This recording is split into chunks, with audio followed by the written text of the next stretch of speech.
Hello friends, Shashi Agarwal channel के अंदर मैं doctor Shashi Agarwal welcome you all. आज का जो हमारा टॉपिक है दैट इज प्लान चेंज, जो कि टॉपिक मैनेजमेंट ऑफ चेंज जो है चैप्टर का नाम है।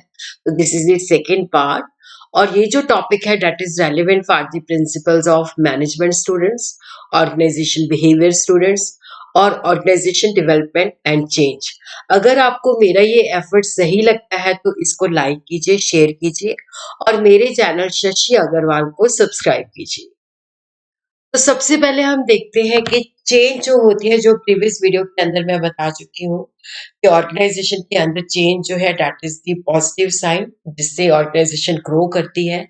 तो प्लान चेंज का मतलब होता है कि जिसको हम कहते हैं कि जब हम ऑर्गेनाइजेशन के अंदर चेंज को इंट्रोड्यूस करते हैं तो सिस्टमैटिक मैनर के अंदर करते हैं। जैसे एनवायरनमेंट को ऑर्गेनाइजेशन समय समय पे स्कैन करती रहती है और प्लान तरीके से ऑर्गेनाइजेशन के अंदर जो रिक्वायर्ड चेंजेस होती है उसको लेके आती है ताकि सरवाइव कर सके, ग्रो कर सके।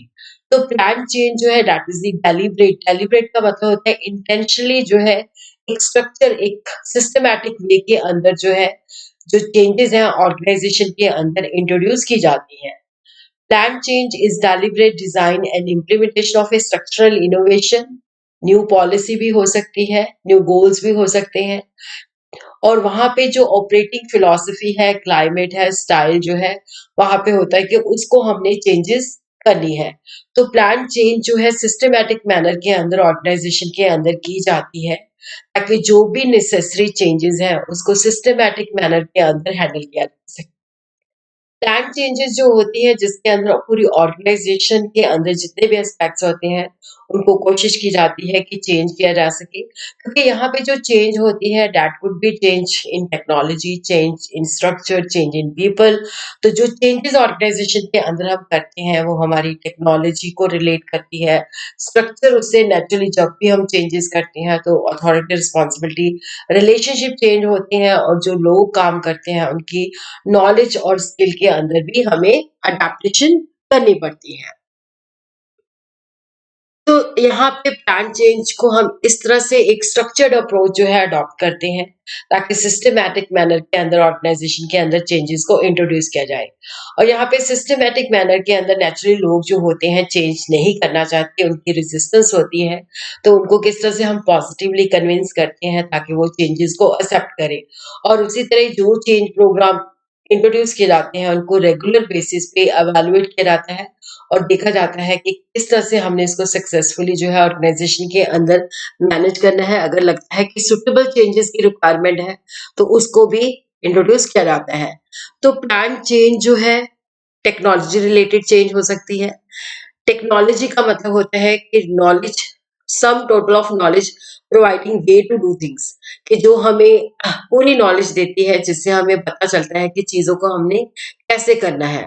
और नेचुरली यहाँ पे जब टेक्नोलॉजी रिलेटेड चेंज होती है तो हमारी प्रॉब्लम सॉल्विंग टेक्निक्स भी चेंज हो जाती है, डिसीजन मेकिंग प्रोसीजर भी चेंज हो जाता है। पहले हम मैनुअली काम करते हैं या मशीनों से काम करते हैं, ये ऑटोमेटेड डाटा प्रोसेसिंग हो सकती है या मेथड्स ऑफ प्रोडक्शन भी हो सकता है। टास्क नेचुरली जब टेक्नोलॉजी चेंज होती है तो उससे क्या होता है कि हमारे जो टास्क होते हैं वो भी चेंज हो जाते हैं।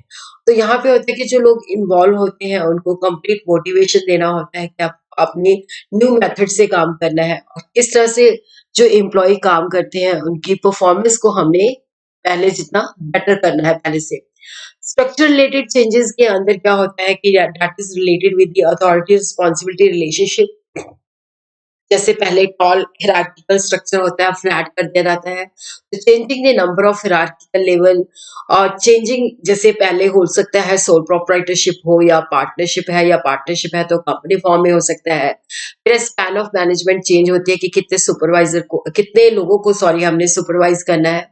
और उसी तरह line and staff functional authority के अंदर भी चेंजेस हो सकती हैं। देखो जो हमारी प्लान चेंज है दैट इफेक्ट स्ट्रक्चर, लोग, टास्क एंड टेक्नोलॉजी। और जो लोगों में चेंजेस लानी है, नेचुरली उनके एटीट्यूड को चेंज करना है। हो सकता है कि जब हम न्यू चेंजेस लाते हैं तो जो टेक्नोलॉजी इंट्रोड्यूस करते हैं तो वहाँ पे लोगों को रिक्वायर्ड स्किल जो है चाहिए होती है। तो किस तरह से हमने उनको ट्रेनिंग देनी है या नए लोगों को हायर करना है, किस तरह से उनका बिहेवियर जो है जो चेंज है उसके प्रति पॉजिटिव करना है। और प्लान वे से जो चेंजेस करते हैं डेफिनेटली जो changes they are occurring in the environment, क्योंकि अगर हमने ग्रो करना है तो उसके लिए जो एनवायरनमेंट में चेंजेस हो रही है उसी के अकॉर्डिंगली हमें अपने ऑर्गेनाइजेशन के अंदर भी चेंजेस लानी है। और उसी तरह क्या होता है कि देखो जब क्योंकि जब चेंजेस इंट्रोड्यूस होती हैं तो वहाँ पे एम्प्लॉय इन्वॉल्व होते हैं, लोग इन्वॉल्व होते हैं कि वो चेंजेस को एक्सेप्ट करते हैं कि नहीं करते हैं। तो वहाँ पे ये भी देखना होता है कि जो इंडिविजुअल्स है उस वो चेंज को अडॉप्ट करें। उसी तरह जो चेंजेस अगर कर रही हैं उसके हिसाब से हमारे जो अथॉरिटी रिस्पॉन्सिबिलिटी रिलेशनशिप है, जो स्ट्रक्चर है उसको भी चेंज करना होता है। और उसी तरह जो लेटेस्ट टेक्नोलॉजी हम अडॉप्ट करना चाहते हैं उसी के अकॉर्डिंगली हमें ऑर्गेनाइजेशन के अंदर चेंजेस लानी है। तो न्यू टेक्नोलॉजी के अंदर जो न्यू टास्क होते हैं उसको भी हमने अडॉप्ट करना होता है।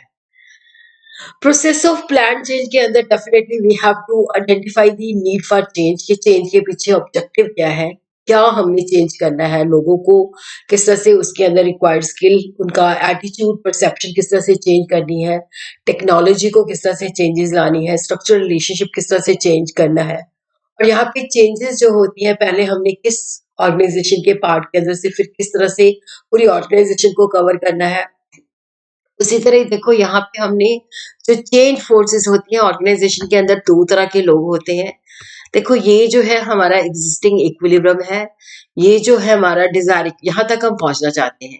तो ये जो फोर्सेस होती हैं जिसको हम ये कहते हैं कि हमने चेंजेस को नहीं होने देना है, रिस्ट्रेनिंग होती है। और ये जो फोर्सेस होती है जो कि पुश करती हैं, जो कि ड्राइव करती हैं, इस तरह से इनके अंदर बैलेंस लाना है। एक्शन फॉर चेंज जिसके लिए हमें सुटेबल एक्शन लेना पड़ता है और समय समय पर फीडबैक भी लेना पड़ता है। एक्शन फॉर चेंज के अंदर क्या है, कुटलियन का मॉडल है जिसके 3 स्टेप्स हैं। अनफ्रीजिंग, अनफ्रीजिंग के अंदर क्या होता है कि जो हमारा पुराना बिहेवियर है उसको हमने अनलर्न करना है, उसको हमने छोड़ना है, क्योंकि वो जो चेंजेस हमने ऑर्गेनाइजेशन के अंदर इंट्रोड्यूस की है वो जो पहला बिहेवियर था दैट इज नॉट फिट। तो यहाँ पे हम एम्प्लॉयज को, सबॉर्डिनेट्स को, मैनेजर जो होता है रैशनल बताता है कि चेंजेस हम क्यों इंट्रोड्यूस कर रहे हैं, उसके पीछे क्या नेसेसिटी है। और वहां पे वो लोगों का ट्रस्ट हासिल करता है, उनको कन्विंस करता है, उनके साथ कम्युनिकेशन करता है, उसकी पॉजिटिव साइड बनाता है और बताता है कि अगर चेंजेस ऑर्गेनाइजेशन के अंदर इंट्रोड्यूस की जाती हैं तो वो सेफ है, उनकी जेब को, जॉब को सॉरी कोई डेंजर नहीं है। साइकोलॉजिकल सेफ्टी का माहौल वो क्रिएट करता है और उनको भी चेंज प्रोसेस के अंदर इन्वॉल्व करता है। तो यहाँ पे अनफ्रीजिंग के अंदर क्या होता है कि unlearning of old things to learn new, कि पुरानी चीजों को हमें छोड़ना पड़ेगा अगर हमने नई चीजें सीखनी है। और यहाँ पे एम्प्लॉयज को इनकरेज किया जाता है कि किस तरह से वो नई चीजें सीख सकते हैं।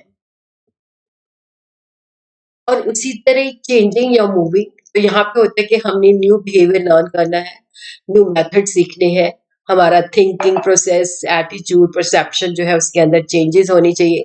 तो यहाँ पे एम्प्लॉयज को ट्रेन किया जाता है ताकि वो न्यू नॉलेज और स्किल को सीख सके, उनका एटीट्यूड चेंज हो सके, एम्प्लॉयज को एम्पावरमेंट दी जाती है। और उसी तरह क्या होता है कि प्लानिंग की जाती है कि किस तरह से हमने लोगों की रेजिस्टेंस को जो है स्टॉप करना है, उनको बताना है कि ये जो चेंजेस है that is for their growth है एंड ऑर्गेनाइजेशंस ग्रोथ। और सबॉर्डिनेट जो होते हैं, जो सुपीरियर रोल मॉडल्स होते हैं, उनसे वो नई चीजें सीखते हैं। उसके बाद रीफ्रीजिंग के जो हमने नया सीखा है उसको रीफ्रीज करना, उसको जमाना, कि जो हमने नया सीखा है उसको एक्चुअल प्रैक्टिस में लाना, कि जो अब हमारे काम करने का स्टाइल है वो नए तरीके से होना चाहिए। तो यहाँ पे होता है कि जो लोग चेंजेस के मुताबिक काम करते हैं उनको सुटेबल रिवॉर्ड दिया जाता है। और ये होता है कि जो हमने न्यू मेथड सीखे हैं अब हमने उनको अपने लाइफ मतलब उनको अडॉप्ट उसके हिसाब से काम करना है। तो वो हमारे जो प्रोसेस है उसका परमानेंट फीचर होना चाहिए कि अब हम न्यू मेथड से कर रहे हैं, न्यू टेक्नोलॉजी से कर रहे हैं, न्यू वे से कर रहे हैं। और यहाँ पे न्यू अवेल्युएशन सिस्टम भी इम्प्लीमेंट किया जाता है। तो रीफ्रीजिंग के अंदर जो कोशिश होती है कि जो हमने न्यू चीजें इंट्रोड्यूस की हैं हमने काम को उसी तरीके से जो है करना है।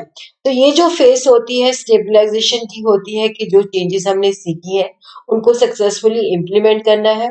तो ये जो चेंजेस है वो परमानेंट पार्ट होना चाहिए। और यहाँ पे क्या है कि ये चेंजेस तभी स्टेबलाइज होती हैं अगर हम जैसा चाहते हैं हमारे एम्प्लॉइज वैसा ही काम करते हैं। तो यहाँ पे सबॉर्डिनेट को जो है इनकरेज किया जाता है, उनको रिवॉर्ड दिया जाता है।